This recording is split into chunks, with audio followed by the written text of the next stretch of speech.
Hello friend, इसके बाद के आने वाले एपिसोड के अपडेट आपके लिए लेकर आए हैं। एपिसोड जो है यहाँ पर शुरू होता है, सब लोग कामिनी के पास जाते हैं। अनिका कहती है कि हम सभी ने तुम्हें बेवकूफ़ बनाया, तुम्हें लगा कि हम 20 मिनट में कुछ भी नहीं कर सकते, तुम भूल गए कि तुम्हारा पाला शिवाय सिंह ओबराय से पड़ा है और उसके परिवार के बारे में। तो 20 मिनट में वो 20 गेम बदल सकता है। फ्लैशबैक पर अनिका कहती है कि शिवाय कहाँ गया, उसे कैसे बताएं कि क्या हुआ। वो शिवाय को बार बार फ़ोन करती है, फिर शिवाय उसे फ़ोन करता है। वो बोलती है कि तुम कहाँ थे, यहाँ बहुत सारी चीज़ें ख़राब हो गई। वो कहता है कि मुझे सब पता है, जब तुमने संगीत में आए और गाना बजाया तो मैं समझ गया कि कुछ गड़बड़ है। खन्ना ने मुझे बताया कि उसने रणवीर और माही की बातचीत सुनी। मैं समझ गया इस प्लानिंग में रणवीर, कामिनी और माही शामिल है। वो कहती है हाँ, मैं भी यही कहना चाहती थी। उन्होंने सौम्या को किडनैप कर लिया और उसे तय खाने में रखा। वो बोलता क्या, वो कहती है हाँ, हमें ये शादी रोकनी होगी। वो कहता टेंशन मत करो, मेरे पास एक प्लान है। माही की खबर मीडिया में नहीं आनी चाहिए, मेरा प्लान ध्यान से सुनो। फ्लैशबैक खत्म। अनिका कहती है कि प्लानिंग का ये पहला कदम था कि मैं प्रियंका के साथ अपनी ड्रेस चेंज करूंगी। माही के कमरे में जाते और कहते हैं कि शिवाय ने गेम पलट दिया। मैंने माँ से कहा कि लालची मत बनो, वो मेरी कदर नहीं करती। माँ को इस मामले से कैसे बाहर निकाला जाए। शिवाय उसके सिर पर वार करता है। माही नीचे गिर जाता है। शिवाय कहता है कि बहुत हो गया, लुक के छिपी, अब सामने आकर गेम खेलेंगे। वो चला जाता है। कामनी बोलती है कि इस नाटक से क्या हुआ, अगर आप प्रियंका की दुल्हन की ड्रेस में है तो प्रियंका प्रेग्नेंट है, वो बिन ब्याही माँ बनने वाली है, आप सभी बाहर जा सकते हैं। मसाला मिल गया। शिवाय आता है और बोलता है कि जल्दी क्या है, असली नाटक अभी भी बाकी है। कामनी कहती है तुम्हारी बहन अविवाहित होने वाली है और माँ बनने वाली है और तुम मेरे बेटे का इस्तेमाल किया। मैं एक चरित्रहीन लड़की से संबंध नहीं बना सकती। शिवाय कहता है कि एक शब्द भी नहीं का तुम मेरी बहन के खिलाफ कुछ भी कहोगे तो मैं भूल जाऊंगा कि एक महिला मेरे सामने खड़ी। वो सुस्ती की और कहती कि शिवाय, वो कहता कोई शक।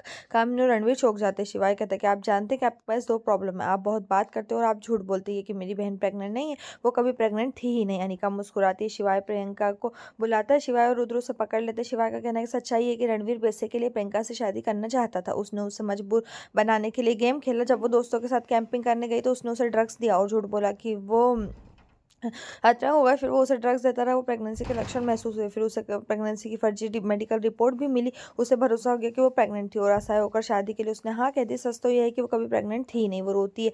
रुद्र कहता है कि रो मत, तुम्हारी गलती नहीं है, हम उसे नहीं छोड़ेंगे जिसने ये सब किया। तेज गुस्सा हो जाता है और रणवीर को धक्का दे देता है।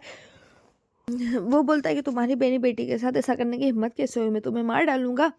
शक्ति और रुद्र से रोकते। दादी का कहना हमें नहीं पता था। कामनी कहती है आप एक बेटी को बचाने के लिए दूसरी बेटी की जान जोखिम में डाल। रानिका को पता चल जाएगा क्योंकि वो स्टेज पर डांस कर रही थी हमारे चंगुल में। सौम्या। अनिका कहती क्या सौम्या। शिवाय कहता है सौम्या, क्या आप इस सौम्या के बारे में बात करें। तभी सौम्या जो है वहां पर आती। कामिनी और रणवीर चौंक जाते हैं। कामिनी को सौम्या को तय खाने से छुपाने का याद आता है। वो रणवीर की ओर देखती। रुद्र कहता है कामिनी जी, आप सोच रही होंगी ना कि सौम्या कैसे, इसके पीछे कोई लंबी कहानी नहीं है, बल्कि बस एक छोटा सा फ्लैशबैक में अनिका रुद्र को ये कहती है कि सौम्या तय खाने में, उसे तुम बचाओ, और वहां से चली जाती। कामिनी रणवीर और माही ने सौम्या को किडनैप कर लिया, जाओ उसे जल्दी ले आओ। फ्लैशबैक खत्म। रुद्र कहता अब आप 20 मिनट की शादी की तैयारी कर रहे थे तो मैं गया और सौम्या को ले आया। दादी सौम्या को पकड़ती और बोलती क्या तुम ठीक हो। सौम्या जो है सिर हिलाती। पिंकी कहती है आप बहुत मतलब है कामिनी जी।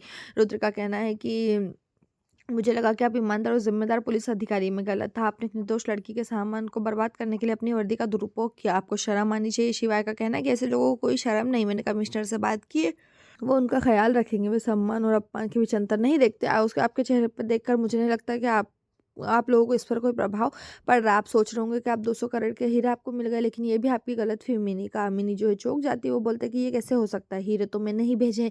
रुद्र कहता है आप ऐसा सोचते हैं, हमने उस आदमी को पकड़ लिया। फ्लैशबैक में दिखाया जाता है कि रुद्र उस आदमी को मार रहा है और बेहोश कर देता है। पिंकी को हीरे मिल जाते हैं।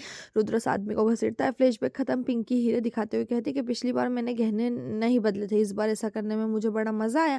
शिवाय कहता है कि आपने सोचा था कि आप हमारी इज्जत बर्बाद करके पैसे चुरा कर भाग जाओगे, लेकिन आप भूल गए कि हम ओबराय हैं। शक्ति का कहना है कि मीडिया अचानक शांत हो गया। ये बड़ी ब्रेकिंग न्यूज़ है, क्या आप कवर नहीं करेंगे कैसे एक एसीपी और उसकी माँ ने हमारे परिवार को लूटने और धोखा देने की कोशिश की। दुर्भाग्य में ऐसा नहीं हो सका। वो पकड़े गए। वो कहता है कामिनी मैंने नहीं सोचा था कि तुम इतना नीचे करोगी। तेज उन्हें बाहर निकलने के लिए कहता है। पिंकी उन्हें बाहर जाने के लिए कहती नहीं तो उन्हें बाहर निकाल दिया जाएगा। कामिनी और रणवीर चले जाते हैं। शिवाय कहता है 1 मिनट। वो प्रियंका को जाने के लिए कहता है। प्रियंका ने रणवीर की सारी फ्लैशबैक को याद किया। वो कहती मैं अब तक उससे हर सिचुएशन से डरी हुई थी, आज मैं तुम्हारे जाने से पहले तुम्हें कुछ देना चाहती हूँ। उसे एक जोरदार थप्पड़ मारती है। वो कहती मेरे डर को हमेशा के लिए खत्म करने के लिए धन्यवाद। कामिनी कहती तुम्हारी हिम्मत कैसे हुई, और हाथ उठाती। शिवाय कामिनी का हाथ पकड़ता और बीच में आता। वो कहता तुमने पहले भी कई गलतियां की, अगर तुमने एक और गलती की तो मैं बर्दाश्त नहीं करूंगा। अगर तुमने फिर से मेरी बहन पर हाथ उठाया, उसे परेशान किया तो मुझसे बुरा कोई भी नहीं होगा, यहाँ से चले जाओ। यहीं पर जो ये एपिसोड खत्म। इस तरह का एपिसोड पाने के लिए चैनल को सब्सक्राइब करना, साथ में बेल भी प्रेस करें।